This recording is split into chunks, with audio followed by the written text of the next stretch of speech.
नमस्कार शेतकरी बंधूंनो, स्वागत आहे आपलं कृषी समृद्धीमध्ये. आणि मित्रांनो, आपल्या राज्यातील सर्व शेतकरी बांधवांसाठी, खास करून ज्या शेतकऱ्यांनी अजूनसुद्धा आपल्या पीक कर्जाची परतफेड केली नाही, अशा शेतकऱ्यांसाठी काही महत्त्वाची अपडेट आपण या व्हिडिओच्या माध्यमातून पाहणार आहोत. अत्यंत महत्त्वाची माहिती आहे. खास करून ज्या शेतकऱ्यांनी आपल्या पीक कर्जाची परतफेड जी आहे तर ती 31 मार्चपर्यंत केली नाही, त्या शेतकऱ्यांसाठी हा अत्यंत महत्त्वाचा व्हिडिओ आहे. कारण की शेतकऱ्यांनी पीक कर्जाची परतफेड न केल्यामुळे अनेक बँकांनी आपल्या शेतकरी बांधवांचे खाते जे आहेत ते होल्ड केलेले आहेत आणि यामुळे शेतकरी हवालदिल झाले असून ऐन आता नवीन आर्थिक वर्षाच्या सुरुवातीलाच शेतकरी जे आहेत ते परेशान झालेले आहेत आणि बँकेच्या सक्तीच्या वसुलीमध्ये शेतकरी चांगल्याच आर्थिक अडचणीमध्ये सापडले आहेत. आणि विशेष म्हणजे की यंदा शासनाने कर्जमाफीला बगल देत 31 मार्चपर्यंत कर्जाची परतफेड करावी असं सांगितलं होतं. आणि उपमुख्यमंत्री अजित पवार यांनी जे कर्जमाफीचं आश्वासन दिलं होतं त्यासोबत मुख्यमंत्री देवेंद्र फडणवीस यांनी सुद्धा कर्जमाफीचं आश्वासन दिलं होतं. परंतु त्याच्या विपरीत सत्ता येताच कर्जमाफीला बगल देत 31 मार्चपर्यंत कर्ज भरण्याचं आवाहन उपमुख्यमंत्र्यांनी केलं आहे. परंतु कर्जमाफ होईल या आशेवर आपल्या शेतकऱ्यांनी कर्जफेड केली नव्हती. आणि दुसरीकडे बँकांनी कर्ज वसुलीसाठी शेतकऱ्यांचे खाते जे आहेत ते होल्ड करायला सुरुवात केलेली आहे.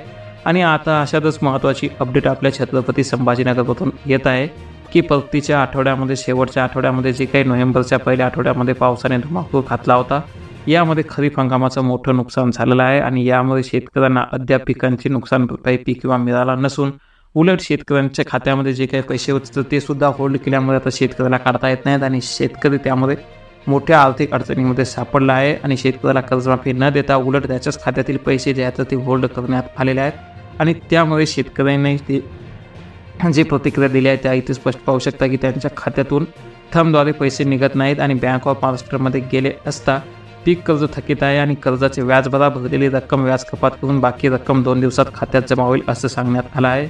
आणि 2 वर्षापासून कर्ज थकीत आहे, कर्जमाफी मिळेल अशा आशा आहेत, परंतु कर्जमाफ झाले नाहीच, उलट खात्यामध्ये जमा झालेले पैसे मिळाले नाहीत अशी माहिती स्वतः बाबासाहेब भीमराव पवार शेतकरी लाड सावंगी यांनी दिली आहे. तर एक अतिशय महत्त्वाची माहितीसुद्धा बँकेच्या व्यवस्थापकांनी दिली आहे. आणि त्यांनी सांगितलं आहे की आम्ही पीक कर्ज प्रकरणी शेतकऱ्यांचे खाते होल्ड केले नाही, तसा आदेश अद्याप आला नाही आणि वरिष्ठ कार्यालय या संदर्भात अधिक माहितीसाठी वरिष्ठ कार्यालयात संपर्क साधावा अशी माहिती बँक ऑफ महाराष्ट्राचे शाखा व्यवस्थापक विवेक व्यवहारे यांनी दिली आहे. तर अतिशय महत्त्वाची अजून एक माहिती म्हणजे की अद्याप पीक कर्ज प्रकरणी शेतकऱ्यांच्या खात्याला होल्ड लावले नाहीत. आणि थकीत कर्ज 1-2 वर्ष झाली असेल तर बँक सिस्टीममध्ये होल्ड लागू शकतो आणि शुक्रवारी खाते तपासणी करून कळवतो अशी माहिती विवेक राठोड, मुख्य शाखा बँक ऑफ महाराष्ट्र, छत्रपती संभाजीनगर यांनी दिली आहे.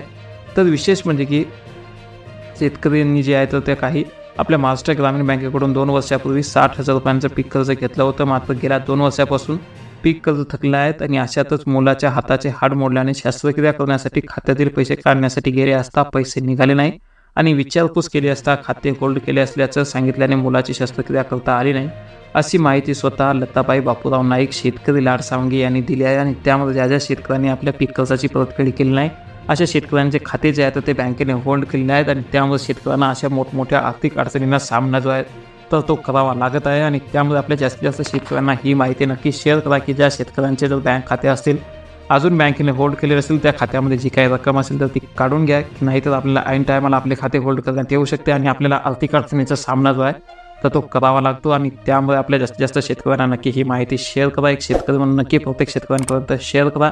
चॅनल जर नवीन असाल तर नक्की चॅनलला सबस्क्राईब करून सोबतचं बेल आयकॉन दाबायला सुद्धा अजिबात विसरू नका. धन्यवाद.